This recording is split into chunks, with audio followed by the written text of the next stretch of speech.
populating the first, the second, and the third balcony about 8 hours ago.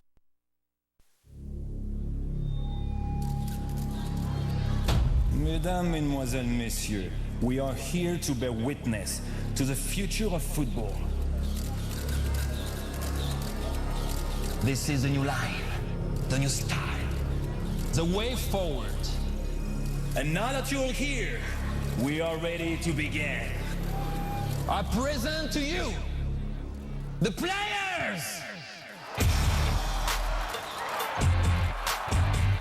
Faster than mere mortals, and more versatile than most men.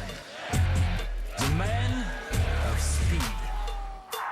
Vince Young, quarterback, Texas.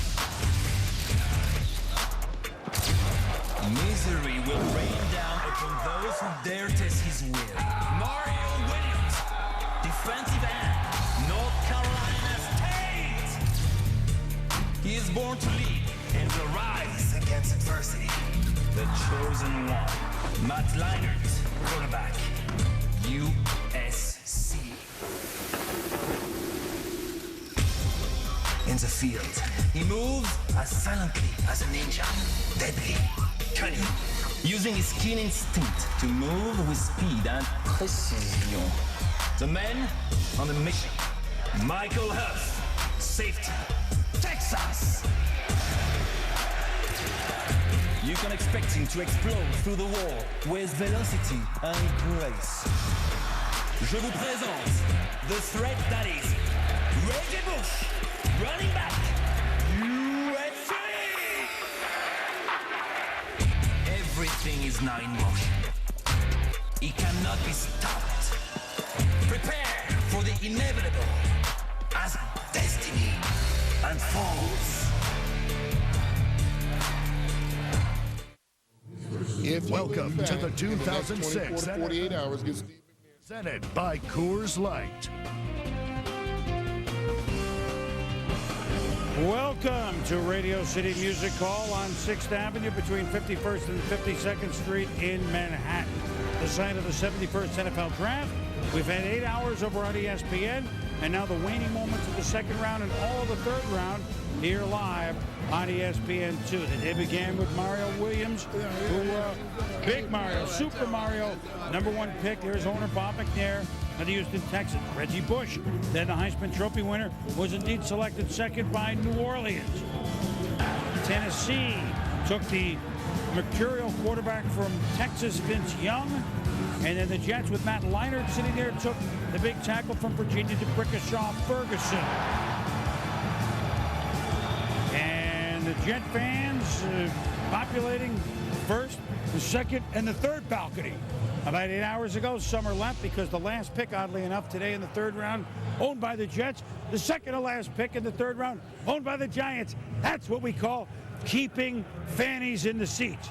Welcome back. Chris Berman, Tom Jackson, Michael Irvin, Chris Mortensen, Mel Kiper, and a cast of thousands in a day that began, well, it began yesterday, if that makes any sense, with Mario Williams being signed by Houston. But then the top of the second round kind of went as we thought, even with the slipping of Matt Leinart, the quarterback, all the way down to Arizona at 10. We kind of surmised that that might happen. Now we are in the latter stages of round number 2 with the Denver Broncos picked the 4 teams, Denver, then Indianapolis, Seattle, and Pittsburgh. So the Broncos a moment ago picked Tony Scheffler, a tight end of Western Michigan. Now the Colts are up next on a day in which the Denver Broncos certainly made some noise. In addition to drafting a quarterback, they acquired from trade Javon Walker, the wide receiver for the Green Bay Packers. Once again, it's time to say Tony Scheffler, tight end, goes to Denver. Bell? Tell you what, Jay Cutler may be throwing a lot of balls in the vicinity of a guy like Tony Scheffler because he's a big target, 6'5.5", 253 pounds. And his forte, as you would expect from Mike Shanahan and the Broncos, is catching the football. Runs well, though he doesn't play quite as fast as he times, in my opinion. Had an injury early on in his career, a shoulder injury, bounced back at 53 receptions as a junior, 57 receptions this past year. His blocking is very suspect, and he needs to show a little more fire and intensity in terms of his overall overall performance level. But when you're that big and you run a 4.58, you catch as many balls as he did. 11 catches 2 years ago against Marshall. He had 9 catches in one game against Northern Illinois this year. So his hands are excellent. He's a baseball player on the Western Michigan team as well, outfielder and first baseman. So the kid has some skills. You just want to see, like I say, a little bit more of that intensity level, that aggressive quality to go from the Mid-American Conference into the NFL and be successful. All right, the Colts have then stepped up and picked cornerback from Georgia, Tim Jennings. Little guy, 5'7½", fast, Mel. Fast. Well, this is typical what Bill Polian and Don Manili do in Indianapolis. They take the guys who are shorter but are football players. And we talked about, I said, Maurice Drew in the second round I thought would be maybe a Colt-type guy. He goes to instead to Jacksonville, and of course the Colts got their running back, Joseph Adai, in round 1. But here's a guy probably more a nickel back, but they have a Marlon Jackson at corner. They may move him inside to replace Mike Doss if in fact a corner comes through, and maybe Tim Jennings will have a chance to compete for that job. And they do want to get Marlon Jackson inside, because Mike Doss has been a little bit of a disappointment, and it's a perfect move for them. If Jennings comes in and is ready to play, and of course Tony Dungy in that defense and those coaches, they will get this guy ready to play. Well, but can I say something? Denver has had a great draft, too. Yes. Now, when you talk about picking up that tight end, picking up Jay Cutler, getting you a top-flight wide receiver in Javon Walker, because the guys you have, they're getting old. He's gotten that team young again and ready to compete for quite a while, the Denver Broncos. I believe Baltimore has had a darn good draft, and you look offensive line, defensive line, but I'm going to leave it open. The sentence will remain open. Next 24, 48 hours, you said if they get Steve McNair, then you are a huge winner. And I do believe that's what McNair's hopes are, that this thing gets settled sometime in the next 48 hours, even though I know Jeff Fisher, the coach at Tennessee, is probably going to make one last sales pitch to him. But I know that McNair pretty much has closed the door. It'll take a miracle, I think. Look, let's go back to the Indianapolis Colts, who got the running back. Remember, they lost Edgerrin James. They couldn't sign everybody, and so they did lose a few players. They lost Triplett to Buffalo, but they lost Edgerrin James, the running back, going to Arizona, and so they picked Adai in the first round. Big, we talked about him, a guy that plays large from LSU, and so he'll help fill in some of the void. I believe that if you ever want to give a team a mulligan, and by the way, they started 13-0, so it's not. Yes. But for obvious reasons, with the tragic death of Coach Dungy's son, James, and just, this was such a tightly knit ball club, both fabric of the way they played football and family fabric, if that makes sense, that I don't ever make an excuse. Oh, Pittsburgh beat him. It's not like, oh, well. But if you ever want to give a team a mulligan and say that maybe they're gearing up, and although they lost Edgerrin James, they've kept most of the parts to make that run at that elusive Super Bowl appearance in the very tough AFC. I think the Colts deserve a huge mulligan off last year, because it took 4 months for them to lose one game. So I think you have to. Pittsburgh is in there, and New England won the Super Bowls before that. But you'd be foolish to think that, well, the Colts lost their. They're going to be close. When you look at the fact that Corey Sliman will now get a full training camp, he will come back in shape, ready to reinforce that defensive line. And when you talk to Coach Dungy, he will tell you that Edgerrin James was such a great producer, it might take more than one back to equal the production of an Edgerrin James. You get Joseph Adai, you also get Dominic Rhodes, you get other people contributing other things to that offense in order to make up for that missing production of Edgerrin James. But when their general manager, Bill Polian, a 5-time executive of the year, when he picks a running back, you better pay attention. This is the guy who woke up Thurman Thomas in round 2. He's the guy who took Edgerrin James when everybody said, take Ricky Williams. So when he takes a Joseph Adai, even though they have Dominic Rhodes, you better pay attention to Joseph Adai. Well, this is a Colts team that will come back hungry, that will come back together, and will come back. Right now, they are the odds-on favorite. That's going into the draft to get and represent the AFC, although it's only April. We'll be back.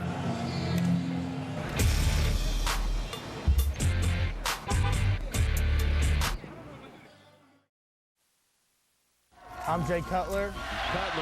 It is caught. Touchdown.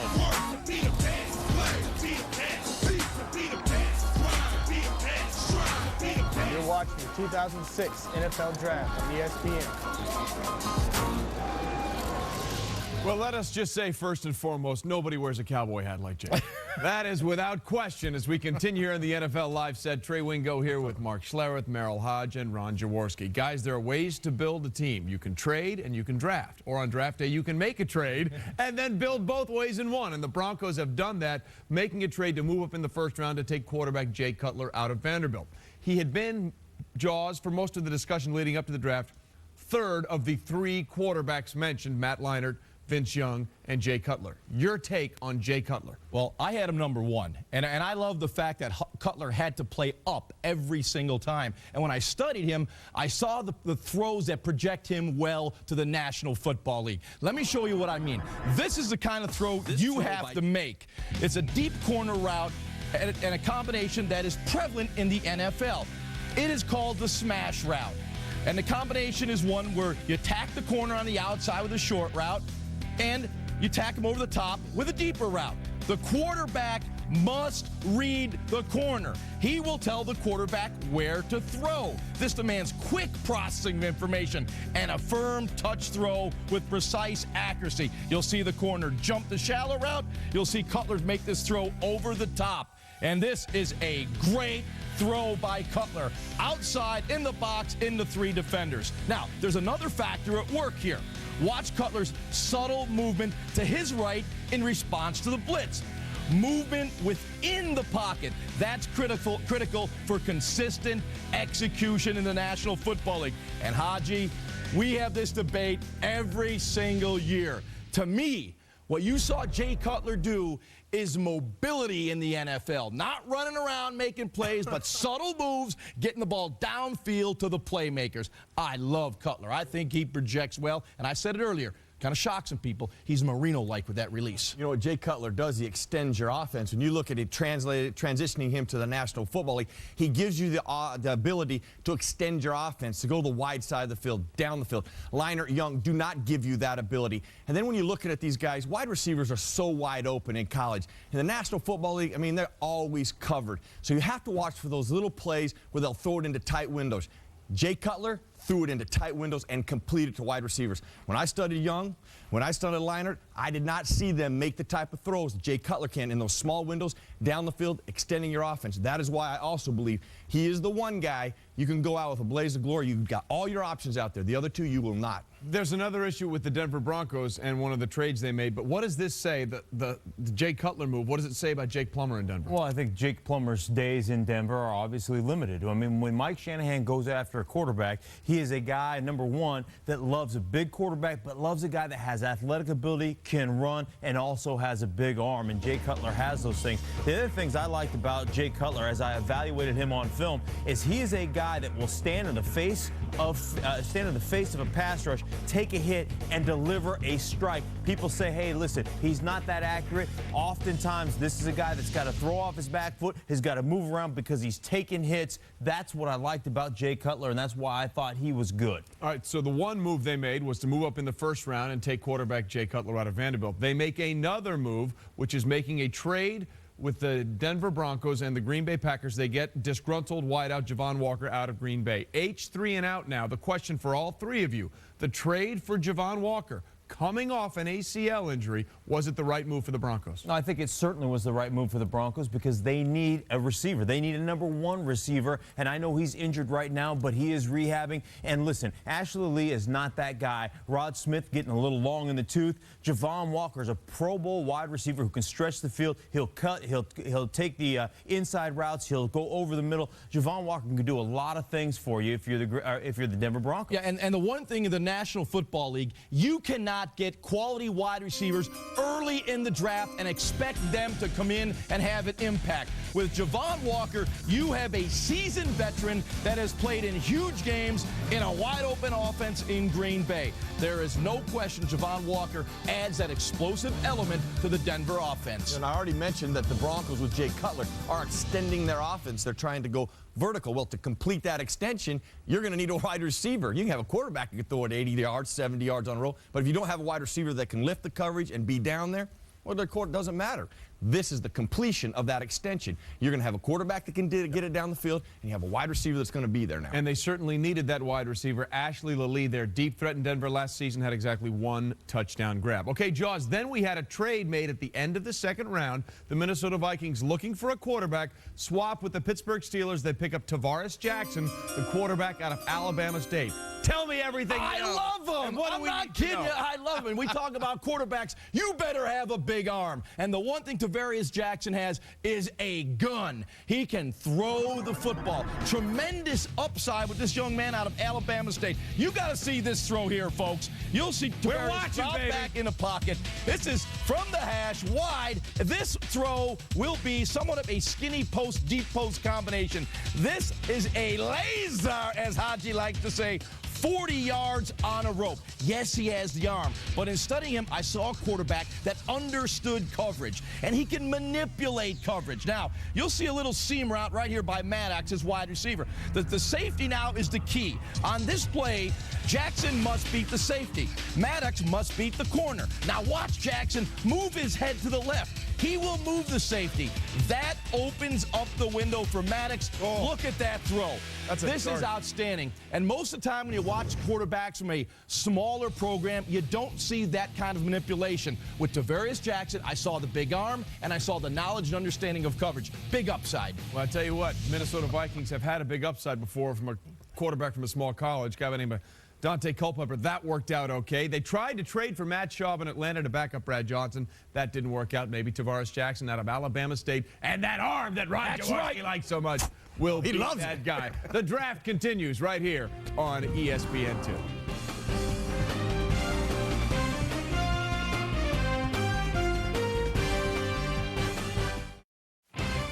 ESPN2's coverage of the NFL Draft is presented by Rocky Mountain Cold and Refreshing Coors Light, the official beer sponsor of the NFL, and in part by Hummer H3, official vehicle of the 2006 NFL Draft. Hummer, like nothing else.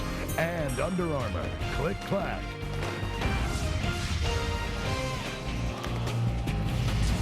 Nighttime now in New York. A look at the Statue of Liberty, and at the bottom of the second round, the second to last pick, an interesting pick by the Seattle Seahawks, who Grant Wistrom and Bryce Fisher at defensive ends.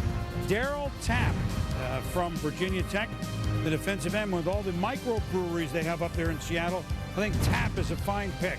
Mel? 6'1½", 255 pounds. Now, he would draw comparisons to Dwight Freeney, and he had a career that was outstanding with the Hokies. You go back and look at how he played early on. 2005, this past season, led the Hokies with 10 sacks, 34 quarterback pressures. And when you watch him, the leverage advantage, he has long arms, and a kid hustles. He gets coverage sacks as well.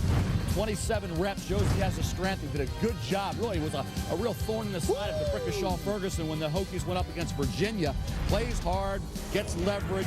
Will be pushed around against the run some, but when you look at Darryl Tapp, had he run better than 4.86, Tommy, you probably would have been looking at a late first, early second round pick, not a player who slid down a little further than maybe his production indicated. Mel, I think he's one of those guys that has none of the measurables, but he has all the intangibles. When you look at him, he's a little bit too slow. He's a little bit too short. But when you watched him there, even in that highlight package, he's beating DeBrickashaw Ferguson, which he did twice for sacks in the Senior Bowl. He's beating Eric Winston. So he's beating the best guys in the country. He's a high-energy guy who will fit right in with that Seattle scheme where they play a little bit quicker than you can see on film. When you see them live, they're playing much quicker than they are on film, and that's the way he is, because he plays faster than the 4.8+ that he ran at the Combine.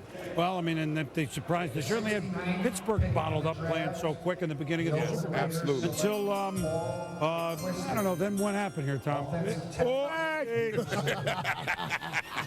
Our ESPN2 audiences hadn't seen that. And then, of course, the fellas, they discussed the quarterback, Tavares Jackson, your fourth cousin, who went to Minnesota, Alabama State. Now, so here we go to the top of the third round where the picks are 5 minutes. You have 15 minutes in the first round, 10 minutes in the second, 5 in the third. And the first two picks were owned by Houston, theirs and New Orleans. So now, the top of the draft, we know Mario Williams. D'Amico Ryan's a pick that we all liked. Charles Spencer, guard, tackle from Pitt. And Eric Winston, a tackle, who some had mid-second from Miami of Florida. And let's pick some offensive linemen. Why would we do that? Because poor David Carr's been sacked 208 times in the 4 years there, and he's still standing. You know, heaven forbid if he should have some time, and we'll see what he can do. These guys good players? Are they Well, we talked about Davin Joseph earlier, moving from guard over to left tackle where he struggled. Now he moved back into guard in the NFL, and it's the same thing with Charles Spencer. The only thing is he was a defensive tackle when he came there, moved to the offensive line, and, of course, at left tackle this past season struggled, but had shown promise at guard. Once he refines his technique, Charles Spencer, with his size and his ability, has a chance to be a pretty good player. Eric Winston, a completely different ball game. This kid had a very high grade early on, former tight end, looked like he could eventually be a top 10 to 15 pick, tore up his knee in 2004, missed the majority of that season, came back this year, struggled early. His rating dropped. I had one NFL personnel guru tell me that he thought he was playing like a 4th or 5th rounder. So when you talk about what the NFL was thinking back in September, October, then he gradually improved and he moved himself up, maybe even into the late first, early second round. Here's the big story. The big story is that Houston made their selection last night, Michael, by not going with Reggie Bush. And it is. And you talk about David Carr 208 times sitting down on his butt. And how much could Reggie Bush have helped him stay upright? I don't care what you say. This league is about game plan. And obviously, not many people's game planning to stop the running game. They've been game planning David Carr, going after him. Reggie Bush would have helped him stay up because people wouldn't have had a chance to come right after Nobody can argue with that point of view. However, remember, Gary Kubiak brings that Denver system in. You got a very good running back there in Dominic Davis. You're going to improve your offensive line with the blocking schemes. You've added Eric Moulds with Andre Johnson in the passing game. They are going to scheme it better. And I agree with you. What the Texans are doing here is they're building a football team. All this is just talk. In September, you got to line up and play football. And I think they're building a football team piece by piece here, or continuing to build it. And I'm saying, there's a difference between getting a guy that can rush for 1,000 yards, like some of the guys that Denver has. But when Denver had a guy like Clinton Portis, he was on the verge of breaking 2,000 yards. Here's the difference. Reggie Bush was that type of a guy. I'm not trading out 2,000 yards and 25 touchdowns for 20 sacks. But I'm not doing it. But we did have this discussion. I thought that the Texans, to a certain extent, were stuck in a box with Reggie Bush, no matter what they really wanted to do, and was a guy who you weren't going to be able to give the ball to on an every down basis, the guy for you, or would you rather build your team by getting other areas of concern? And so even though I think by far and away he's the best player in the country and the guy who should have been drafted, God, I don't think that they're making a mistake now in the way they're building their squad. Every down, I'm not saying 10, that. 12 I don't want to argue that with you, Mike. I don't want to argue that. But it don't say you have to give it to him every down. It was just a point. He's that type of a player. Because he can get it a lot of different ways. I understand that. That's all. I understand. And he's going the distance with it. Boom. Okay. He's in New Orleans. He'll be selling tickets, and it'll be exciting. And Mario Williams will be preventing runaways the other way for Houston. The beauty of the draft, you get to debate it all. We'll be back.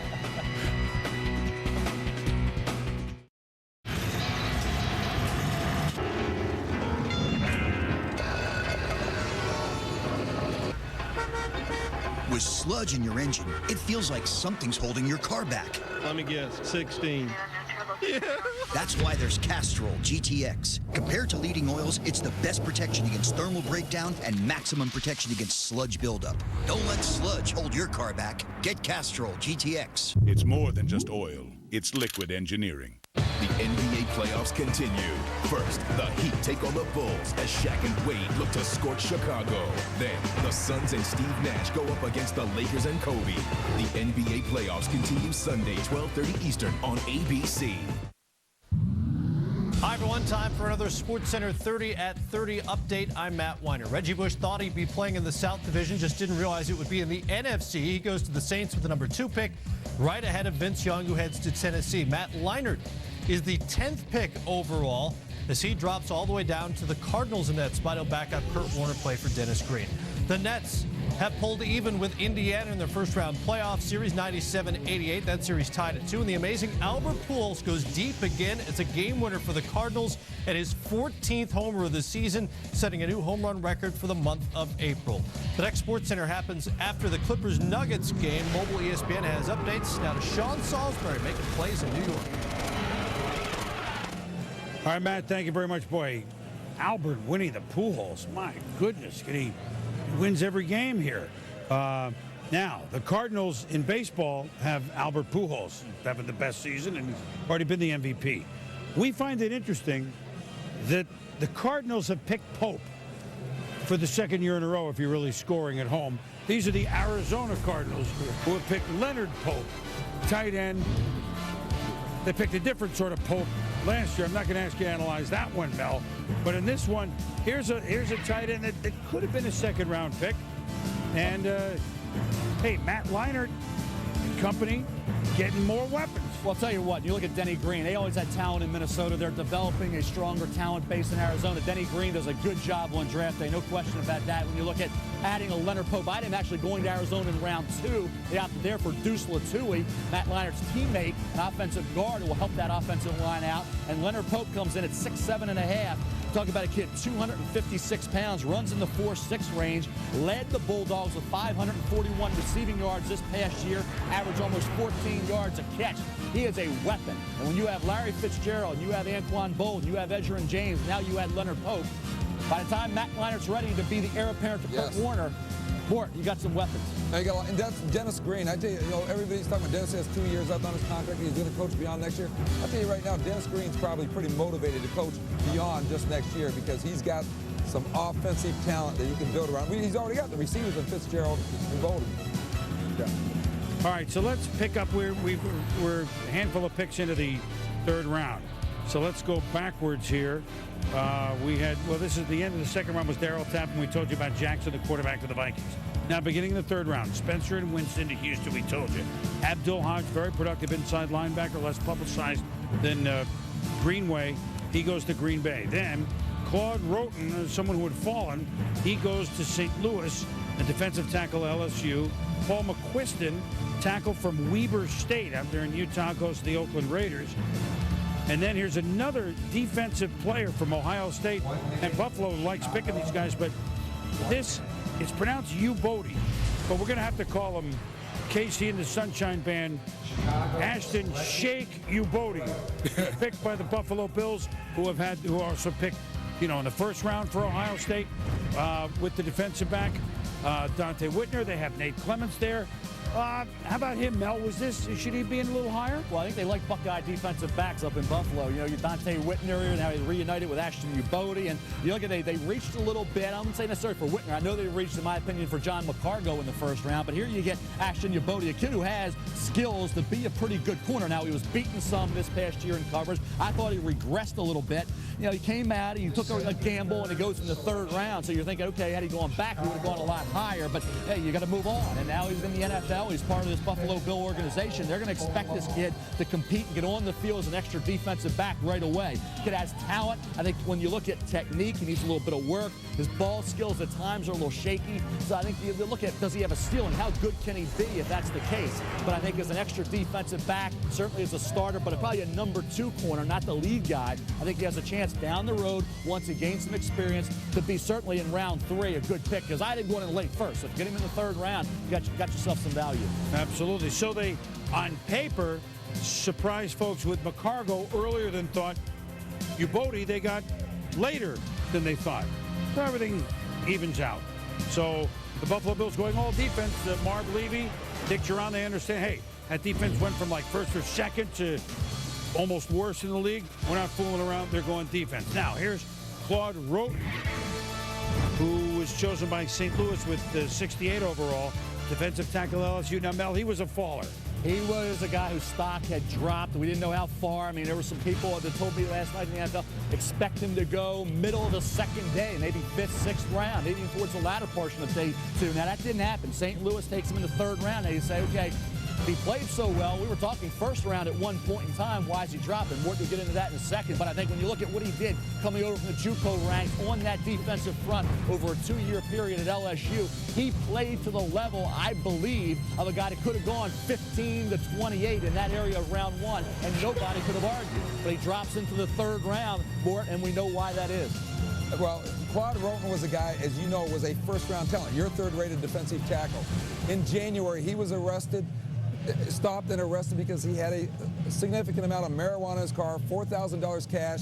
He was arrested and charged with intent to distribute. Those charges were dismissed rather quickly. It raised some suspicions. But what Roten did is he made people start investigating his background. And the more they investigated, the more they didn't like. And he wrote letters to all 32 teams saying, hey, I'm good, I'm straight, all those good things. And then he also tested positive at the scouting combine. So this guy cost himself a whole lot of money.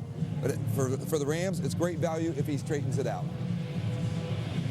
Well, you know, this is the type of time that you gamble sometimes on if they straighten it out, you get a complete bargain. That's it. Because, boy, he was coming on that field. Oh, I know. He's as good a defensive player as there was in the draft. In this draft. Without the rap sheet. Woo. But he does have a rap sheet. But he has a rap sheet. We're not talking music.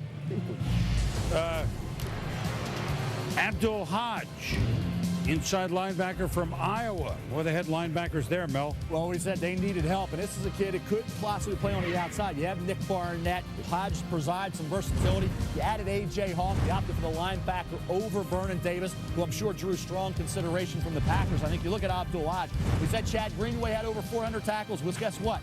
Hodge had more. Hodge had actually 416 during his career, and this kid loves to play the game. Talked to Abdul Hodge a couple weeks ago, and he said, hey, preparation, studying film, he loves it, and he takes this game very seriously, and you see it on the football field, the way he diagnoses, reads, reacts very quickly, very instinctive football player, and has some versatility to bring to that linebacker corps. Players needed an awful lot of help, so they had A.J. Hawk from the Big Ten, Abdul Hodge from the Big Ten.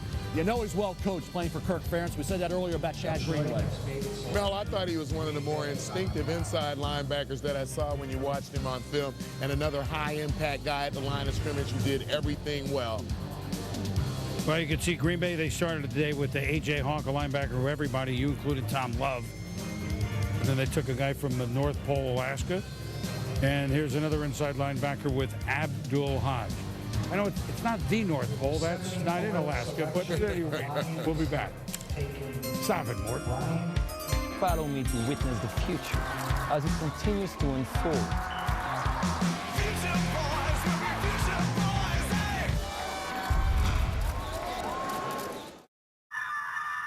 All right, welcome back to the 2006 NFL Draft. Guys, Super Mario Williams, pass rush defensive end, first guy taken, okay? So do we all agree that quarterback is the toughest position to make an early, I guess, impact in the NFL? Oh, fair enough? Agree. Yeah. Okay, so now let's talk about other than that special quarterback position. That's Torrey, what's the toughest position to make an impact early on in the NFL? Well, you know I'm going to go with the wide receiver position. That's the only position that I can talk to you really in depth about. I think, and for one, I think unless you're a Randy Moss or a Terry Glenn or Anquan Bolden, guys with tremendous talent can come in and do a lot of special things. I think as for a receiver to have an immediate impact, you got to be able to understand coverages, which are a little different in the college ranks. Techniques are different, really understanding route running and what it takes to get open in the National Football League, releases, conversions, all those types of things that you have to learn in the National Football League early on in order to have an impact right away. And if you can't learn that right now, it's going to take a year or two, and then you can make your impact. You're smirking now. I am trying my best. I'm about to pick up my pen and bite it because I'm biting my tongue so hard. I can't believe you said it.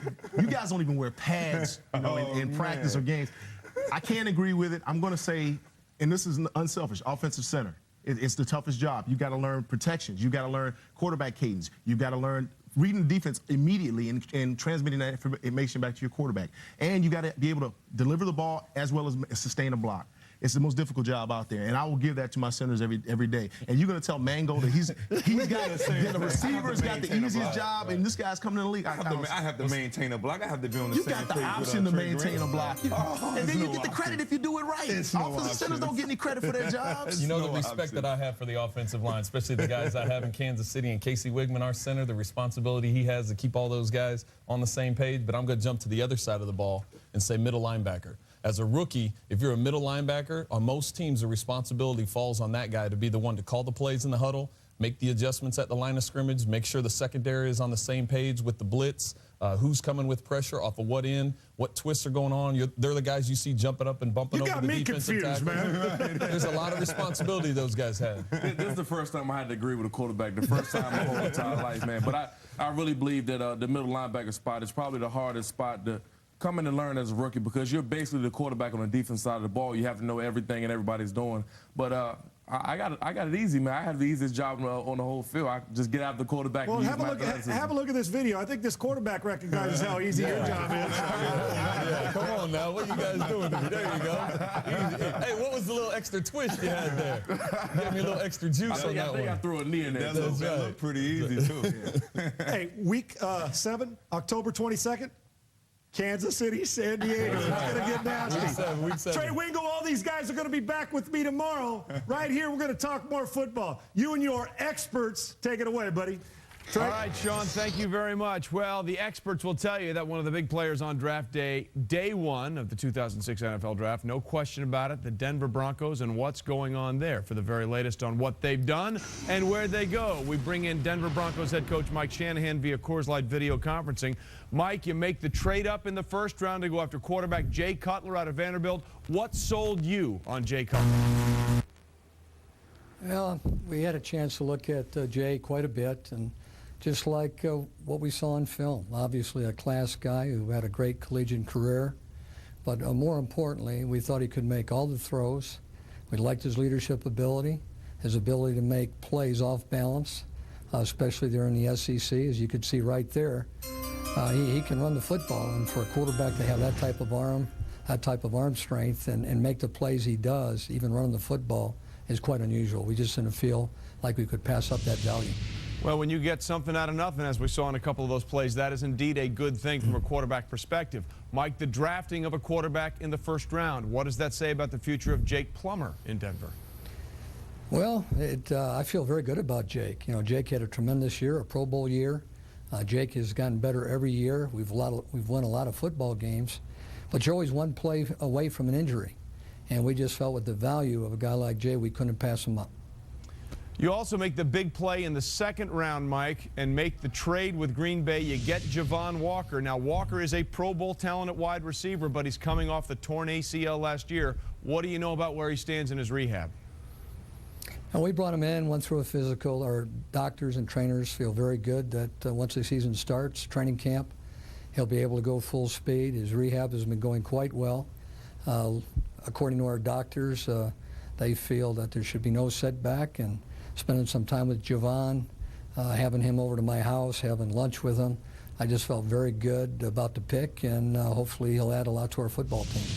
Is there any concern for you that you have a player in Walker who not only is coming off a knee injury, but after one solid year sort of demanded and sort of wrangled his way out of Green Bay?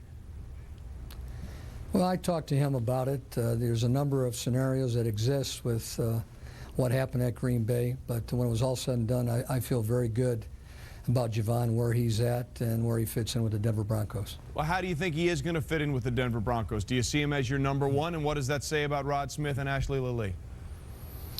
Well, Rod Smith obviously has been unbelievable since he's been here, and Ashley Lilly has been a big-time player for us. He's always handled himself as a class act, and what we have is we have more competition.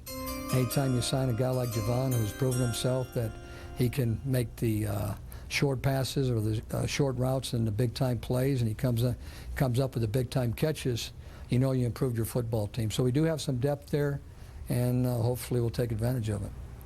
Mike, you move in, you lose tight end Jeb Putsier. Are you comfortable in the tight end situation right now? I do. With signing Tony Scheffler, a guy that's 4.5 range, about 6'5", we really felt like it was a guy that could come in and put some pressure on those safeties. Anytime you got wide receivers, you can always get double team, but every once in a while you've got to have some one-on-one inside, and have a guy with that type of speed is something that we thought we needed. Well, I tell you what, the Denver Broncos and the moves they've made certainly made day one of the draft interesting. Mike, we appreciate the time. All right, thank you.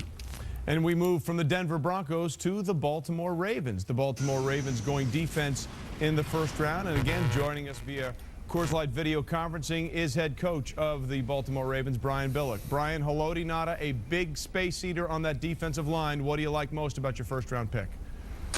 Just that. He's a big space eater on the inside of the defensive line. He's going to give us a threat inside, that run-stopping threat, in combination now with a Trevor Pryce that came with us in the free agency. It's a great 1-2 punch for us inside, and the presence we need inside is a run stopper.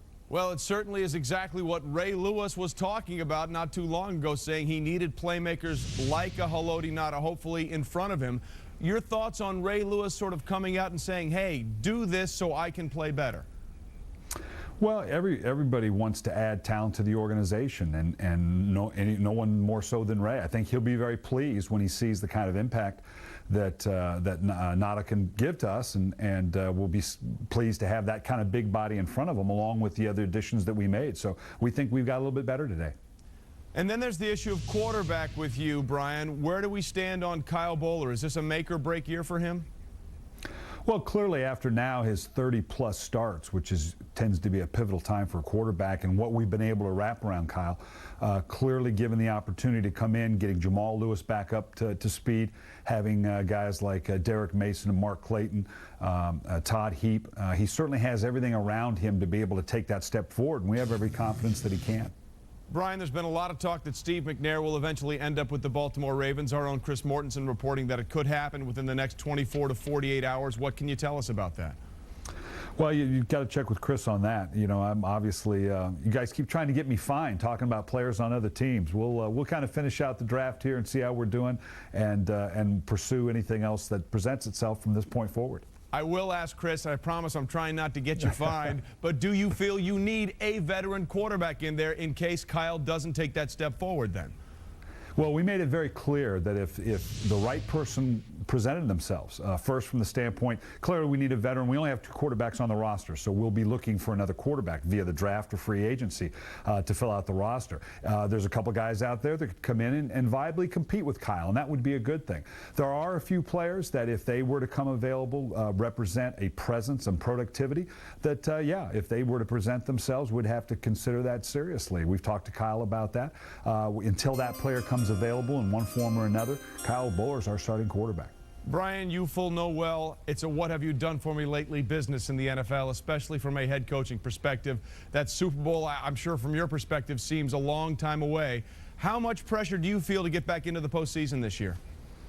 You feel pressure every year. There's never a year where you don't want to go out and do well. There's no year that I've ever been in this league or been around a coach in this league that says, you know what, this is kind of a throwaway year. We don't have to do very well. There's pressure every year, but the organization embraces that. I think we're in great position to come back and reestablish ourselves as a playoff team.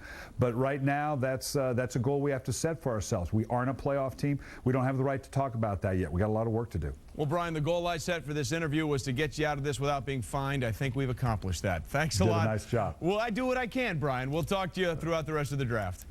All right, very good. Lots more coming on the 2006 NFL Draft here on ESPN2. Stay with us.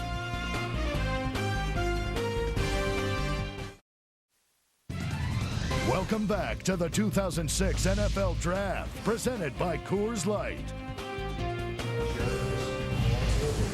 Is the running back, what I tell you. And welcome back to New York. Let's get you caught up on some of the picks. Philadelphia traded up a few spots in the 3rd round to the Jets slot to get a defensive end from Cal Poly, and that would be Chris Golcon. So obviously not a name that you followed if you followed the big college football last year, but Mel, I know that you feel that he has big upside and could be a sleeper. Well, granted, it was a lower level of competition, but 23.5 sacks is going to get your attention. This is a kid that does dominate and did dominate a lower level of competition. I thought he could play on his feet. He was athletic enough to be a 3-4 outside linebacker, the guy that you can move around, utilize that versatility. He's definitely going to help you as a rookie on special teams. You know that. So this is a kid that ran well, showed speed, and I tell you, when you talk about the lower level of competition, realize the fact that he wasn't just average. He went out and dominated, or he wouldn't have been this early a pick. His workout was outstanding. So I think for Andy Reid, how is he going to fit in? Can he be a situational defensive end and a special teams guy? And how is he going to carve a niche in this defensive structure? But at this point, a lot of people I talked to thought he was, at worst, a 4th-round draft choice and probably a 2nd or 3rd. Dusty Dvorak, interesting story. It's a kid who kind of had an up-and-down career.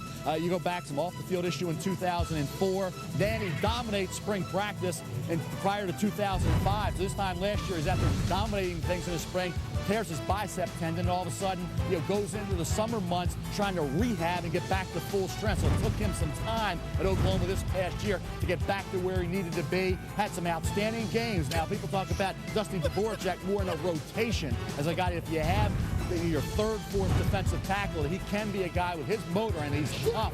And you look at him there, I mean, he takes Maurice True to the ground 3 yards behind the line of scrimmage. You see the fire, you see the intensity. Senior Bowl practices, he struggled early in the week, but got better as the week went along, and I think that's what allowed him to maintain that early, talk about first day grade. At one point in time, it looked like maybe it'd be a 4th or 5th round pick, but I think the Senior Bowl practices, the improvement he showed, later in the week, Wednesday, Thursday, allowed him to be a first day choice. That kind of action fits right in with the Bears, the way they played defense last year, holding opponents to about 12 points a game. What he does too, Chris, Tommy Harris there, Oklahoma, he gets back to his former teammate and in that rotation with the Bears defensive line. And you look at what Lovie Smith wants. I think there's a guy like that, Dusty Dvorak, with his intensity level, will be a factor. Here's Detroit with a running back from Wisconsin, Big Ten back going to Detroit. Brian Calhoun. He was a good player at Colorado before he got to Wisconsin. He had 810 yards back in 2003, 32 catches that year. Carries the ball like a tiki barber. You watch him, very dependable football player. This past year, 1,600 plus yards. Great job, scored 22 touchdowns. And when you look at a guy like Brian Calhoun, he did tail off a little late in the year, but then he rebounded in their bowl game. He went 30 carries for 213 yards. So here's a guy, you look at him, you see the moves there, has enough shiftiness. Not a home run hitter, doesn't have great speed, but he's quick. And when you talk about a guy with his size, he's going to have to be a guy that you utilize as a situational type. But I tell you, we talked about him in the 2nd round, Mort. Well, and he's good. I talked to him earlier today. He was a little bit disappointed. His father was a military chaplain. Got caught, just I didn't like the atmosphere at Colorado. That's why he went to Wisconsin. Disappointed, but still a first-day pick. Well, and first offensive player tabbed by Rod Marinelli, the new coach of Detroit. And then Green Bay went to Jason Spitz from San Diego. Noble! Jason. Finally! Stop! All right. Offensive lineman. Then, what a surprise. Another defensive player from Ohio State goes in this draft. Anthony Schlegel goes to the Jets. That's the spot that Philadelphia had. They had swapped spots. And the next one to go may be defensive end Mike Kudla. He could come off the board in the late 3rd, early 4th. But you look at Anthony Schlegel. He had Air Force, 116 tackles as a sophomore. A real good player at Air Force. Moved on to Ohio State. Sat out the 1 year in 2003. 2004 started slowly adjusting to that defensive scheme. Still led the Buckeyes with 10.5 tackles for loss and put together a pretty good senior year with A.J. Hawk and, of course, Bobby Carpenter. I think more of a backup type in the NFL. I think this surprised me a little bit. Instead of being a 5th round pick, he becomes a 3rd round draft choice here to the New York Jets. A bit of a reach, but Schlegel, the productivity at Ohio State, you can't argue with. Oh, look, here's 5 guys earlier in the 1st round from Ohio State. All right, 3D and then 2 offense, and then 2 more here in the 3rd round from Ohio State. I mean, you got to be kidding me. 5 guys on the defensive side of the football and realized that Vince Young went into Columbus and beat that football team, brought his team from behind. And that's what general managers told me. He says, don't look at the Southern Cal game as Vince Young's tape measuring game, however you want to measure him, because Southern Cal's defense gave up more points than Fresno State.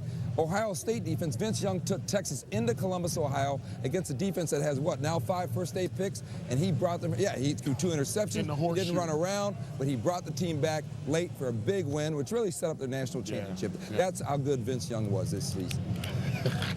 What are you laughing at? I'm not messing with you. I just thought I heard something. You're thinking about Vince. I thought I heard something I know else what he thinks. in the room for Mort. So, but, hey. Tell him to go on. Mort, tell him to go on. Say boom. Go on back to Dallas now, Michael.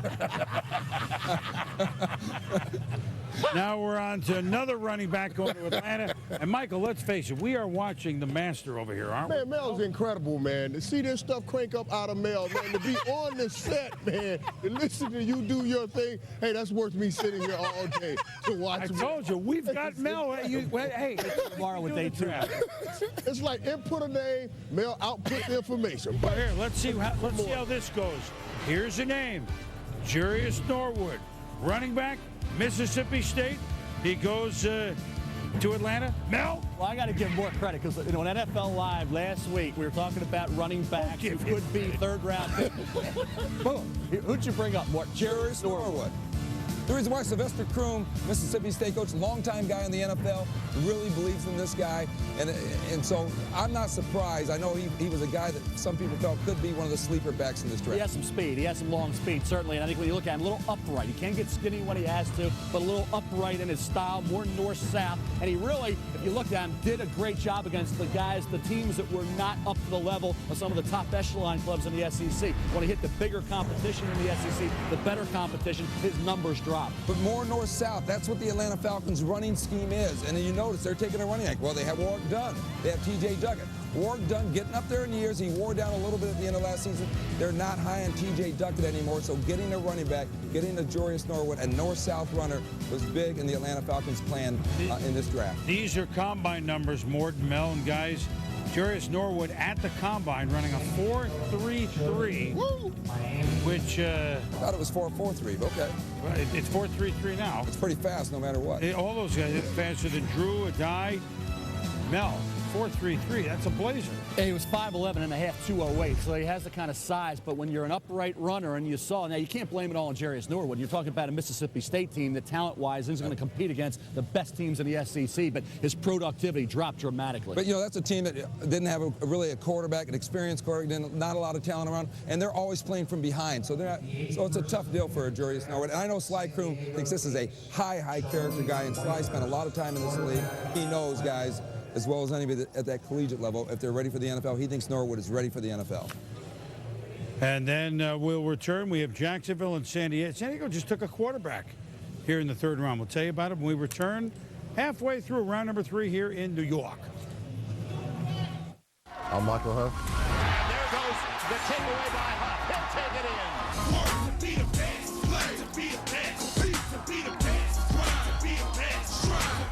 You're watching NFL Draft on ESPN.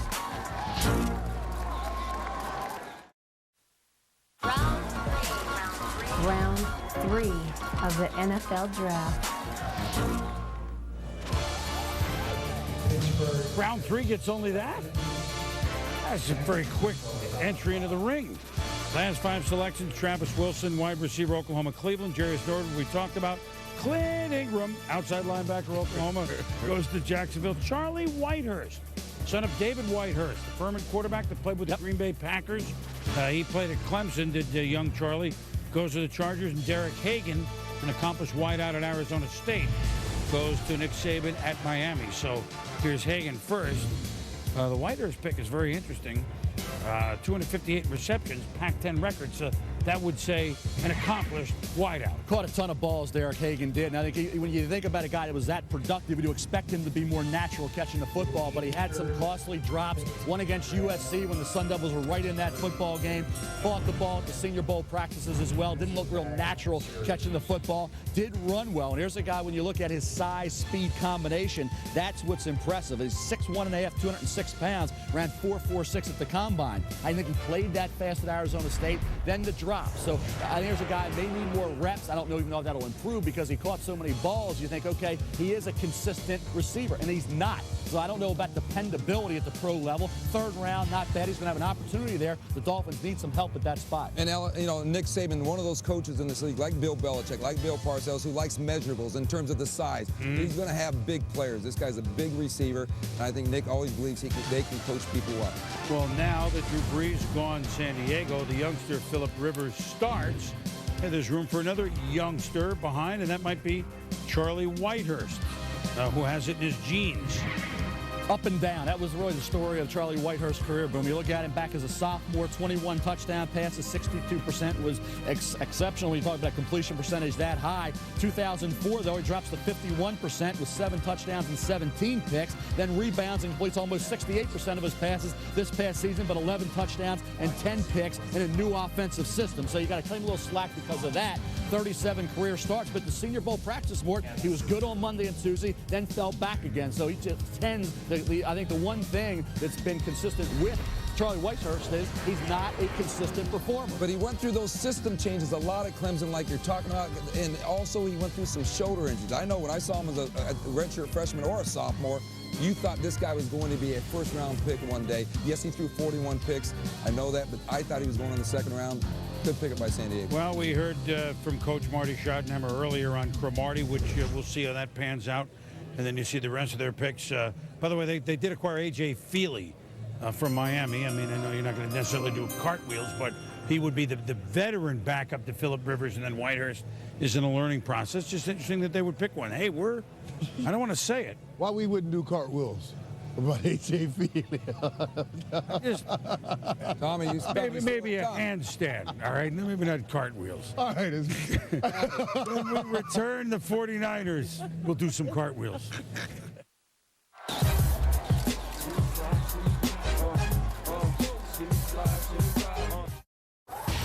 Trey Wingo here with you as you take a look at the quarterbacks that have already been taken off the board in the 2006 draft. You had 3 go in the first round, Young, Leinart, and Jay Cutler. Then in the second round, you had Kellen Clemens go to the New York Jets, and then Tavares Jackson with the last pick of the second round goes to Minnesota, and then you have Charlie Whitehurst just recently picked by San Diego. One of the names that has not been picked yet, of course, is that of Marcus Vick, the brother of Michael Vick and the talented yet troubled quarterback out of Virginia Tech.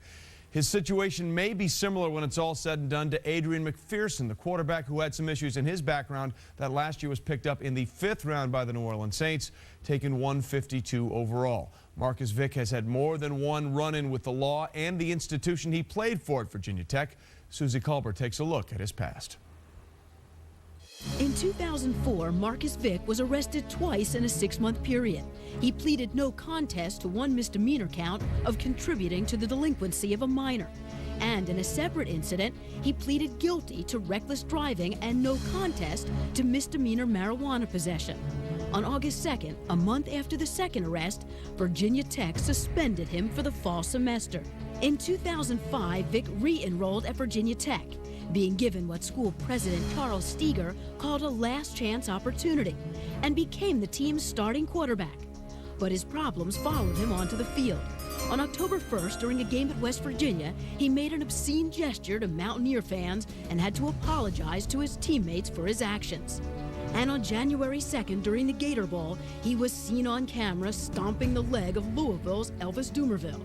4 days later, the university also discovered he had been charged in December with speeding and driving on a suspended license.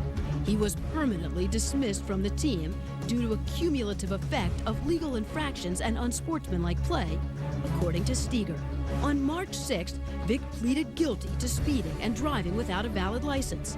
That same day, he settled another highly publicized legal matter, pleading guilty to disorderly conduct charges stemming from an incident between Vick and a group of teenagers at a McDonald's parking lot on January 9th. He was fined $500 and given a 6-month jail sentence, which was suspended on the condition of good behavior for 1 year.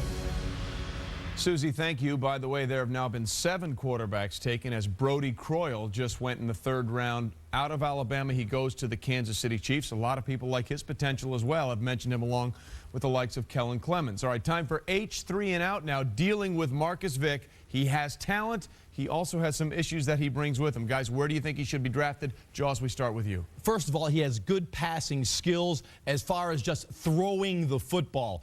But he has a long way to go as far as becoming a passer. In other words, having the array of throws you're going to need to be consistently successful at the NFL. You can't just throw the ball in there because you have a strong arm. As I studied him, he has a tendency to stare down one receiver and take off that one receiver doesn't open up. The minute he has pressure on him, he bolts from the pocket. You would have to build your offense around him with movement. When I look at Marcus Vick, I see a guy that at best will come in as a free agent. I don't project him well for the NFL. And Jaws, the sampling on tape that you have, it's just not enough.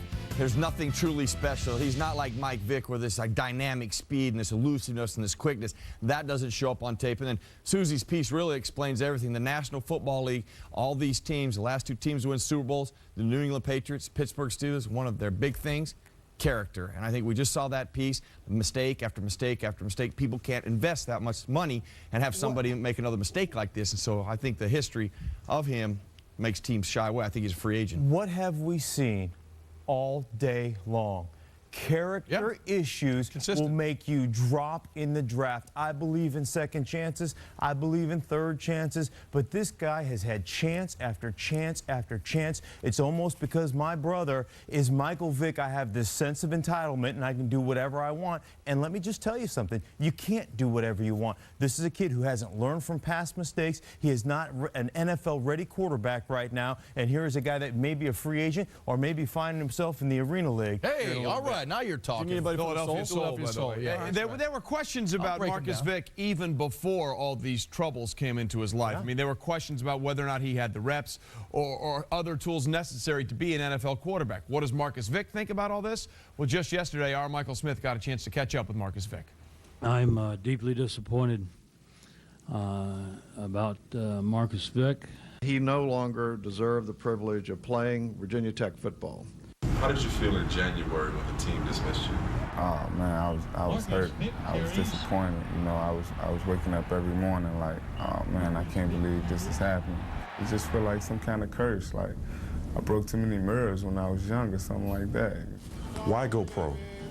Because I didn't want to take a step backwards. You know, so I figured, hey, I might as well just move forward. You know, maybe I'll come into the league and, you know, be a backup quarterback for a couple years, get to learn how to work the NFL system. Where do you think you should go in the draft? I really don't know, but I tell you one thing, without the character issues and, you know, the problems that I had in my past, I was definitely a first-round guy. If you were a GM, what round would you take Marcus Vick in? I'd say second day. Do you understand why teams might have doubts about you? I definitely understand that. You know, I'm not going to sit up here and make excuses about anything. You know, I understand that situation. If I was a GM, I have a few doubts myself. The teams that's hesitant to pick me, I'm going to get a chance to play you, and you could be sitting right up there in that box and, dang, we might should have took him. We might should have considered that guy. Would you understand if no team drafted you? Yeah, I understand it. You know, I'll understand it. But, I mean, that'll really hurt. That'll really hurt. How would you compare yourself to Maurice Clarett? I really don't compare myself to Maurice Clarett. He's a guy, he got picked in the third round last year. Oh, man, with all the problems that he had, the third round, I mean, that's just something I'm praying for right now. In terms of talent, how do you think you compare with Vince Young, Matt Leinart, and Jay Cutler? Oh, those are great quarterbacks. You know, Vince, he's a great athlete. You know, he's a big, tall guy. And all three of them guys, you know, actually, they got about 4 or 5 inches on it. So, you know, they got the ability to really see different things. So, Vince, he went undefeated. You know, I didn't go undefeated. Matt went undefeated. He won a lot of championships. What's it like being Michael Vick's kid brother? It's great. You know, that's my brother. You know, it's like my best friend. You know, we could talk about anything. Is there a downside to being Mike Vick's younger brother? Yeah, there's a downside, you know, and everybody can see the downside of it. You know, something so small, you know, could get blown up into something real big. The perception of me is some kind of villain, you know, so, and that's not me at all. I just feel like I got a lot more knowledge right now, and I really kind of slow life down because it was all moving really fast at first. You know, I just really take the time to breathe and slow things down now. You ever think about what it's going to be like if you ever get to play against your brother? That's something I think about a lot. You know, playing against Mike. I want to beat him so bad. I leave everything I got out there on that field. I leave it all out there just to beat Mike one time in the game. 'Cause I never got a chance to play against him. When it's all said and done, who's the better quarterback in the NFL? Michael Vick or Marcus Vick? I say Marcus, because Marcus is going to pass for more yards than Michael. All right, guys, want to get your reaction to the interview you just heard Marcus Vick have with Michael Smith. Merrill, let's start with you. I really think, you know, it's very obvious. And there's no accountability there. When you listen to him, it's always another reason or an excuse for that. And When you make mistakes, hey, we've all made mistakes, but ultimately you have to be accountable for those mistakes and make changes. I don't see accountability, nor do I see the changes that are going to be made. Well, I think he's somewhat delusional on his abilities. You know, I mean, he was never a #1 draft choice. And, you know, I look at enough tape of quarterbacks, you get a sense of the talent of the guy. You get a feel for a guy. You can almost smell a quarterback when you look at the tape. I got none of that when I watched Marcus Vick. Two things that I picked up from that. Number one, he's talking about Maurice Clarett. Hey, Pot, let me introduce you to Kettle because you've had some problems too. And then it's, well, I broke mirrors when I was young and I'm not taking personal responsibility. It's not the mirrors you broke, it's the laws that you continue to break. That's the issue you're having. And for a university to actually sit you down and say you haven't earned the right or you no longer have the right to play here, that's pretty significant in my view. With all this said and done, do you think anybody will take a flyer on Marcus Vick either as a draft pick, here, as a draft pick, or in the next? Not as a draft pick. Not as a draft pick, but somebody will take him as a free agent. Well, it is certainly something that we will monitor throughout the second day of the draft. Look, it only takes one. Mike Shanahan was that guy with Maurice Clarett in the end of the 3rd round last year. Maybe someone. Yeah, that worked out well for him. Separate issue, but he tried. Someone went down that road. I don't disagree with you, but it only takes one. The draft continues on ESPN2 right after this.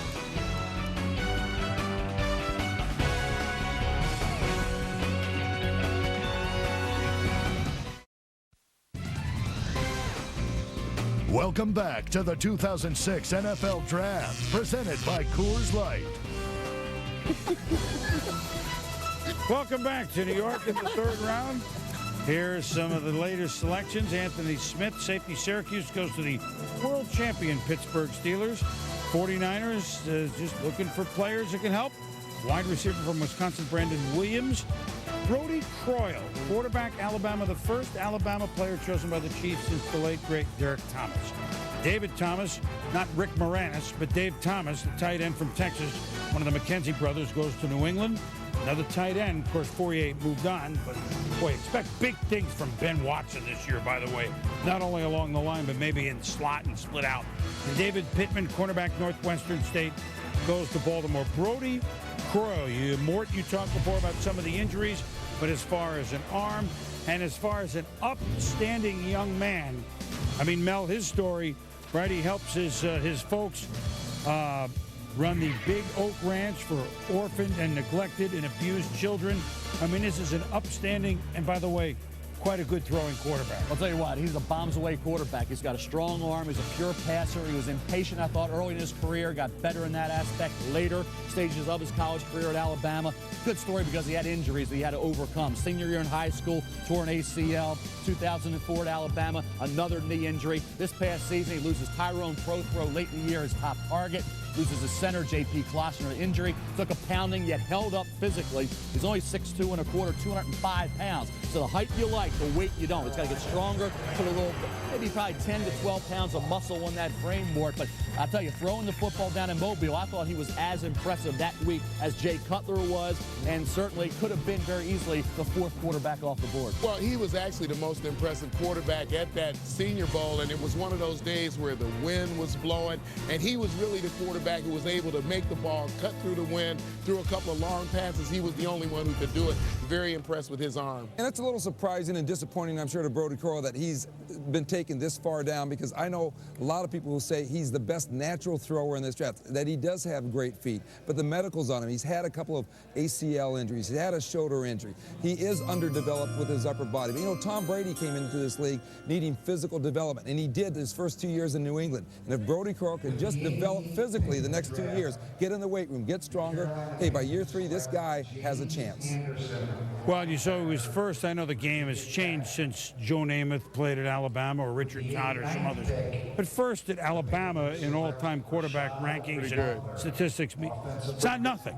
Right? No, he's got talent. Not no nothing. Question. I think when you look at a guy like this, he's going to be brought along. He's not going to be forced in there like the other quarterbacks we've discussed. And I think you look at Brody Croyle, to go in the round 3, considering what he had to overcome, I think he should be more than satisfied. A lot of quarterbacks that have injuries like this. We still see Dominic Byrd, a fine tight end who had a great week in Mobile and a good career at USC. Still on the board because there's some concerns about his knee. So Brody Croyle with 2 knee injuries, you can't be. We're only in round 3. Let me bust out on something here for a minute, Mel, because we have time here for just about 10 picks left. Give me a late sleeper tomorrow. Say a couple kids. I think Kyle Smith, there you Youngstown State. wide receiver, can help out in the return game. I tell you what, he's got a chance. And I think an Ivy League running back / fullback has a shot too. Does he have a shot to get drafted? Borderline. You're talking about Hardigan for Brown? And he has another one, Youngstown State. Okay. Just late tomorrow when you tune in, you need to know these names. All right? And now we would like to welcome in on our Coors Light video conference A.J. Hawk, linebacker from Ohio State, which, A.J., we welcome you here to our coverage on ESPN2. And congratulations. Your feelings on being drafted by the Green Bay Packers. Little history at Ohio State, little history with the Green Bay Packers as well in football. Yeah, I couldn't be more excited about this. I think I secretly wanted this the whole time. I know with the history and tradition here that it's just seems like a great place to be, especially coming from a place like Ohio State. I'm used to tradition like this. Are you guys on the phone every 2 picks? Another one of your teammates goes in this draft? I mean, my goodness, it's been a busy day for Buckeye players.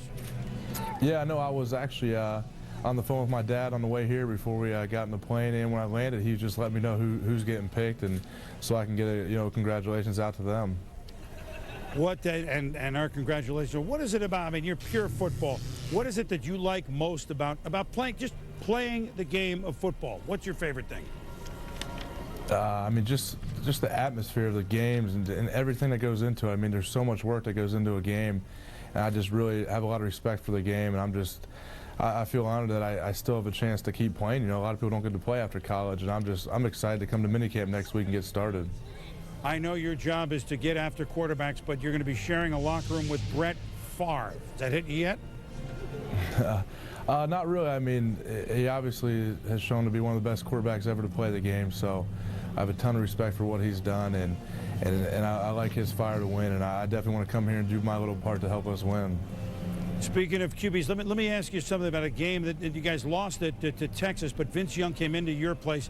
What do you remember about that game? And that was well fought, and you guys obviously have a great defense, but what do you remember about him that day? And I'm sure you've seen him along the line since. I mean, he did everything that day. I mean, we tried to stop him running the ball, and he threw for 270 on us. When we stopped the pass, he'd run on us. So, I mean, he's a tough guy to stop, and their whole offense was very explosive, and we had a tough time stopping him. We didn't get the job done. We had some chances to win, and we just didn't get it done, and they were the better team that day. AJ, some of us, when we were in college, had hair exactly your length. I frankly wish I'd saved some of mine. But there's a story behind why you were in that. You want to share it for a moment? The linebackers at Ohio State, we just, when Pat Tillman died, we had so much respect for what he'd done and what he stood for that we just decided that we would start growing out. And then so that's the reason we started. And then we just kind of got used to it and felt like keeping it. None of us could think of a better reason for that. You wear it well. Congratulations on a great college career, and good luck on what looks like a great, promising pro career. Thanks for joining us. All right, thanks for having me. Okay, A.J. Hawk, who, I mean, you love him, Tom. I mean, we talked about that earlier. You watch him play linebacker. This is classic, isn't it? Well, I'd like to think I know a little bit about the linebacker position. And I think that when I looked at A.J. Hawk, he was actually the best defensive player in this draft. I know people have Mario Williams where they had Mario Williams, but when I looked at a kid making plays, whether it was in the passing game, whether it was rushing the passer, the intensity level with which he plays, the outstanding tackler that he is, the way he makes plays at the line of scrimmage, the way he sheds and gets to the ball, the way he improved the play of everyone around him. I didn't think there was a better player in the draft than A.J. Hawk. And he played bigger, the bigger the game was. And I think that's what you look for in the pros. And I think he's going to be the cornerstone for the Green Bay defense for the next decade. And right in the mold of Brian Urlacher, Ray Lewis, he's going to be, I believe, that kind of player. Well, if he's anywhere close to that, then the Packers got themselves a steal. Let's go back up to NFL Live. Join Trey and Mark. Fellas, how's it going up there? Oh, boom, we're plugging away. What I like about A.J. Hawk, I think he's a stiff-hipped athlete. He's fast, linear, straight ahead, but a stiff-hipped athlete. I don't think he takes on the line of scrimmage with offensive linemen and fullbacks very well. What I mean by stiff-hip, plant and make a tackle. You're in perfect position here, but you'll see him have to hold and not make a tackle. If you're the pick overall, you've got to get in there and you've got to make that tackle. Now, line of scrimmage, you see where he's sitting on that line, behind that line of scrimmage. He never moves to take on that block. You've got to attack that offensive guard, wrong shoulder him, and make sure you're ready to be in the hole to take that on. You take it on high, you don't. A.J. Hawk was not able to do that. Listen, the intangibles, I love the guy. He plays hard. He runs around. There's no question about it. And a straight line guy, he's got great speed. But, Trey, I'm telling you, there were some things I saw that I look at him and say, I don't think he is a top 10 pick in this draft. You do think he will be able to make the transition, no problem, to the NFL? Well, I think he'll be a good player, but I don't think he's going to be such an impact player that we're going to be talking about him in the same voices of Ray Lewis or Brian Urlacher. And that's exactly what the Packers are hoping for by taking him 5th overall. Hey everyone, I'm Matt Weiner with the SportsCenter 30 at 30 update. The shocker of the NFL draft came before the draft even began. The Houston Texans going with defensive end Mario Williams from North Carolina State. From there, things got a little more logical. Reggie Bush fell to the Saints with the number 2 pick. Then it was Vince Young, number 3 to the Tennessee Titans. Matt Leinart drops down to the 10th spot where the Arizona Cardinals take him to back up Kurt Warner. From the NBA, the Mavericks have a 3-0 lead on the Memphis Grizzlies in their first-round playoff series. Dirk Nowitzki had 36 in the overtime win. And Albert Pujols goes deep for the St. Louis Cardinals. It was a game winner over Washington and his 14th homer of the season, an April Major League record. Next, SportsCenter after the Clippers and Nuggets and up-to-the-minute draft news alerts from both ESPN. Under Armour Draft Flashback. Johnny Lamb Jones, wide receiver, Texas. I think it's a good selection, but a very surprising one. UCLA running back Freeman McNeil. As a season ticket holder of the Jets, I'm going to boo. Jets take their first-round selection, quarterback, Ken O'Brien of California Davis. Everybody said if Marino was going to be around at that time, they take Marino. Obviously, the Jets know something that, the people up here don't. New York Jets first-round selection, fullback, Roger Vick, Texas A&M. New York Jets first-round choice, Jeff Lageman, linebacker, Virginia. It's obvious to me right now that the Jets just don't understand what the draft's all about. The New York Jets select Blair Thomas, running back, Penn State. The New York Jets select Johnny Mitchell, tight end, Nebraska. So New York becomes tight end.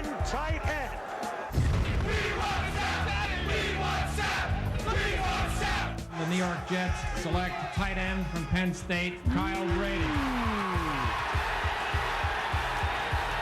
Ladies and gentlemen, our first real upset, I think, at this point in the draft. With the first selection in the first round, the New York Jets select Keyshawn Johnson, wide receiver, Southern California.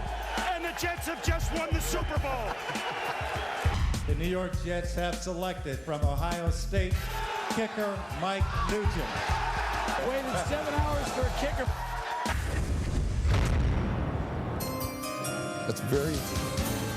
However, there won't be those reactions that you saw in so many of those Jets picked in the past onto Brickashaw Ferguson, the do-everything tackle from Virginia. As we said earlier, the highest player from Virginia picked since Bullet Bill Dudley was #1 overall back in 1942. He went on to become a Hall of Fame player in the National Football League. Last 5, Rashad Butler, tackle from the U, goes to Carolina. Maurice Stovall, wide receiver at Notre Dame. You got to see him some last year. Goes to the Buccaneers, who are starting to get some wideouts. The Snowman, Frosty Rucker, defensive end USC, goes to Cincinnati. Jason Hatcher, defensive end from Grambling State, goes to the Cowboys, Mike. And Dominique Byrd, tight end, USC, goes to St. Louis. And that's any of those names Tell me about Frosty Rucker. He was okay. I don't think he brought the A game every week, but he was okay. Good one at dessert time. I knew you'd bring that name up. But Maurice Stovall, you had heard rumblings that maybe Philadelphia in the second round would be looking at him. I think that's a real good pick for John Gruden. His stats improved and his overall production improved dramatically under Charlie Weiss. Dominique Byrd, you say, well, why is he there for St. Louis? Projected to be a second-round pick and at one time a late first. Concerns over the knee injuries born at USC, but you look at him, pass-catching ability is outstanding. The kid will block. I think he's proved to be tougher than people thought he was. Had a great week down in Mobile. Here you talk about a catch from Matt Lyon. Look at the body control there and adjusting to the throw. Did a great job as well in the open field after the catch. The kid's got skills. He would have been, if there was no knee concerns, I really believe after what he did down in Mobile, he would have been in that late first round next. St. Louis already took Joe Klopfenstein from Colorado, a pass-catching tight end. Now they get Dominique Byrd, who I think is a better football player than Klopfenstein if he can stay healthy and prolong a career. Some people think, well, how long will he be able to play in the NFL and remain durable? And I know that Scott Linehan, the Rams coach, really wanted to address tight end in this draft. Now that he's addressed it with 2 players, it tells you they were serious about it, and they want to make sure they at least nail one of them. Obviously, they'll use some 2 tight end sets. Well, I'll go back to wide receiver Maurice Stovall. You talked about him, Mel. I'm telling you, when I watch this guy, as far as a receiver coming out of college, coming into the pros, coming off the line of scrimmage, he was absolutely great at it. I thought this was the only guy with the ability to come off the line of scrimmage at the pro level right now in Tampa Bay.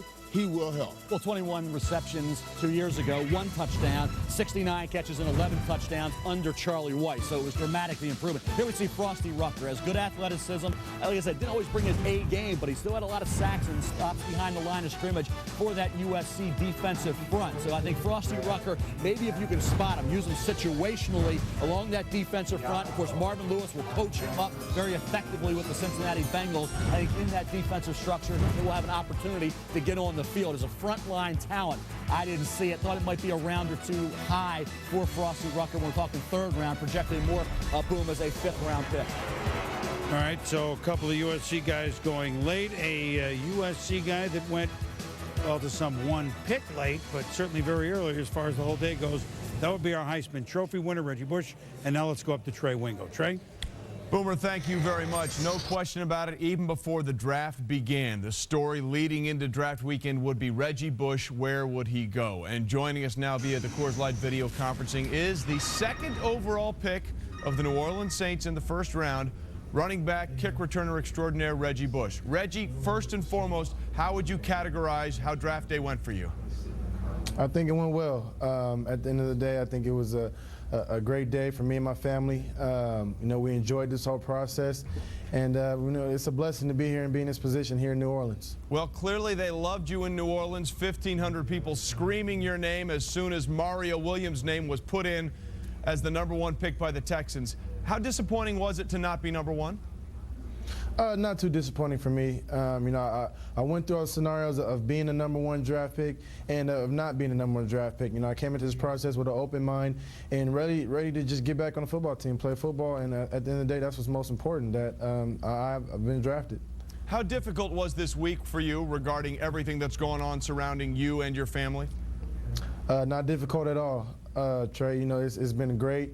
We've done a great job at, I think, of handling the media, and like I said, this is a blessing to be in this position right now, and we're living a dream right now, and I'm happy. What have the Saints told you about contract negotiations so far?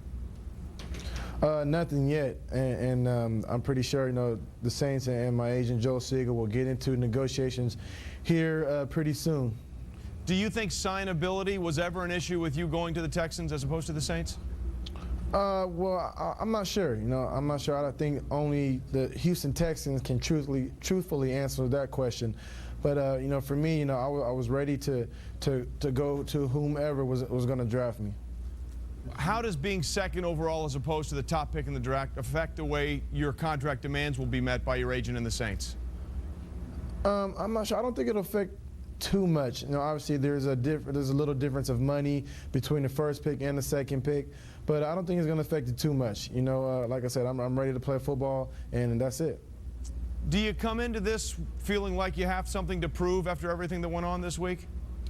Well, I always play like I have something to prove. That's just my natural personality, and I'm going to play like that naturally. So, always enter the field with a chip on my shoulder, I guess.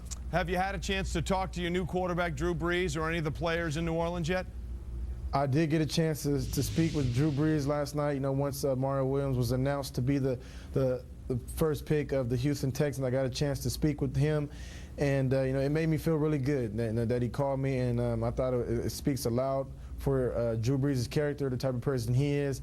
And, it made me excited to come here to New Orleans and play football. Reggie, congratulations on being the 2nd overall pick, and best of luck in New Orleans. All right, thank you. Reggie Bush, 2nd overall to the New Orleans Saints. It has been an interesting day for Reggie Bush, an interesting day for Mario Williams, and an interesting day for players from USC. Behold this man of distinction. Glendale White, touchdown. Matt Leinart, touchdown, USC. Bush the call. He's going to go. The Trojans lead. It is unbelievable. 1, 2, 3. ESPN 2's coverage of the NFL Draft is presented by Rocky Mountain Cold and Refreshing Coors Light, the official beer sponsor of the NFL, and in part by Under Armour, Click Clack, and Hummer H3, official vehicle of the 2006 NFL Draft. Hummer, like nothing else. The 97th pick, which is a compensatory pick for the New York Jets. They select Eric Smith, defensive back from Michigan State. Dominique Byrd, just like Lindell, right? The Jets fans made it to the end. The Giants had the 2nd to last pick. See, we kept a few people around with that. Eric Smith, the last pick. Jarris Wilkinson, the Giants linebacker, 2nd to last pick. Willie Reed, a return man. You knew Pittsburgh would look for that. Wide receiver, Florida State, goes to the Steelers. Freddie Keaho, who you got to know can run, Mel, with the Colts, outside linebacker, San Diego State. And we talked about Dominique Byrd before that. And one thing that we don't have this year, and Eric Mangini promised me not to do it, and he didn't. When Mike Shanahan picked Maurice Clarett with the last pick in the 3rd round last year and kept us here another half hour, it was unbelievable. Eric Mangini promised he would not pick Marcus Vick with the last pick this day, that we'd have to sit around and talk about it for another half hour. Eric, way to go. And he drafted an Eric. Here we go. We even have highlights, Mel. Overcame some knee injuries at Michigan State. Eric Smith did. 6'1", 205-pounder. You talk about the year he came through with. 101 tackles. Led the team. The next closest Spartan was about 65 away. You're talking about a guy who had a heck of a year, and a guy who I think in the NFL starter, not sure about that, but as a backup type special teams guy, if he can stay durable, because he did have some injury woes at Michigan State. But when you look at tackles of 101 and the next guy at Michigan State only has 65, that's a big difference. That means he's around the ball, wasn't getting a lot of support from his teammates, and certainly a big fan of his was the head coach at Michigan State, John L. Smith, battling adversity, getting back on the football field, and coming through with a big 2005 campaign. So the Jets with 2 1s and 2 3s along with their 2. So obviously a busy day for the New York Jets as they try to rebuild. And, you knew eventually they'd get around to defense. You knew that they would do that. So DeBrickashaw was the 4th pick overall earlier in the day. Willie Reed just picked a couple of selections to go by the world champion Pittsburgh Steelers. We heard from Bill Cowher earlier that they had lost, Randall L. Not that we needed him to tell us that, but that they would be in the return game. Look for somebody that can do that. So in addition to being a receiver, he's a return ace, Mel? That's what he is. That's his specialty. I think coming into the NFL initially, I think can he be a 3rd, 4th wide receiver? Possibly he can. So I think Willie Reed's value in the return game, where he showed very well with the Seminoles. I mean, this kid made a lot of big plays on special teams. You see him here returning a punt, fields the ball at about the 13-yard line. You see the vision and you see the move. Then you see the 4.41 speed here. I mean, there's some guys there had angles on Willie Reed's, could not catch him, takes it all the way for a touchdown, and that was against Penn State. So here's a kid who has big-time skills in the return game. A lot of good return men in this draft. Well, Jeremy Bloom, Colorado, still on the board. He's going to be a good 4th, 5th round pick for somebody tomorrow on day 2. But you're looking at the draft of the Steelers. Santonio Holmes also has some return potential. Anthony Smith, a productive, hard-hitting safety at Syracuse. And then, of course, Willie Reed, exactly what they need, making up for the loss of Antoine Randall in the return game. So the Steelers, you don't just go out and address a huge back with Bettis, et cetera, but that is an area of need. The Steelers are still going to push the envelope offensively and certainly on special teams where that's such a big part of what they did. Randall L was a big part of it. We'll be back with what to look for tomorrow. We wrap it up in a moment. Coming up next, it'll be NHRA qualifying. On the left of your screen, Corey McLenithan's dragster turned into a fireball within seconds. We'll have this story and many others coming up next at 10 o'clock. Yeah, welcome back to the waning moments of the of our telecast here from New York. It just wrapped up here at Radio City. And Mel, as we look tomorrow in order, best available. There's our man, Guy Wimper. And we're going to, I know it's Gene Giles, right? That's Gene Gillis. Well, you know what? We're going to put him on the Montreal Canadiens to make Max Jean-Gilles. He skated with Yvon Cornway, didn't he? Go ahead. Well, Orion Harris, he starts off the defensive tackle for Miami. They sent a lot of defensive tackles into the NFL. A little up and down, a little inconsistent, but here's a player who has skills. Max Jean-Gillis, a huge frame. I'm surprised he's there. I thought he could go in the third round, maybe even in the second. That'll be a nice second-day pick, early second-day pick. Co Simpson came out early as a junior, along with his teammate Jonathan Joseph. Jonathan Joseph goes first round. Co Simpson still on the board, a nice free safety. Ryan O'Callahan's a right tackle. I think at that position, he can be a hole filler for somebody. And Guy Wimper, of all the offensive tackles, this is a kid who was a former defensive lineman, former tight end, played a lot of positions in East Carolina. He had one of the best workouts of any of the offensive tackles, still a little raw. Mark Anderson schooled the Brickashaw Ferguson, that hard inside move at the Senior Bowl. I thought he would be a second or third round pick. He's still there. Fred Matua. A lot of people thought he could go higher than Deuce Latui. Well, Latui went to Arizona in the second round. Here's Fred Matua still on the board. And I like Montavious Stanley from Louisville. Louisville. There you go. I mean, it's a kid more. He has some ability to really be a plugger at that defensive tackle spot. I think he can get into the backfield. He's got that wide body. I think Montavious Stanley in the fourth or fifth round is going to be a good pick.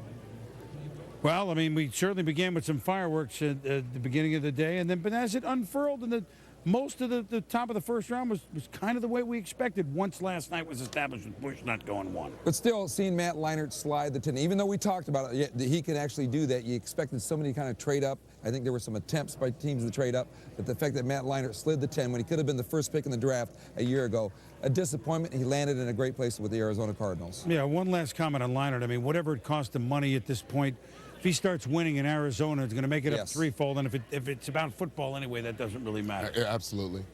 Welcome back here, Tom. And it's defensive draft. I loved it. Welcome back. Defensive draft. I loved it. Ohio State did okay. Yeah, they did all right. They did okay. Mike, you made it. Draft. Yeah, and we did made it. Mort, Mel, thanks, buddy. Tommy, I'm Chris Berman. Thanks for watching. Coverage begins tomorrow at 11. NHRA Powerade drag racing next. Good night.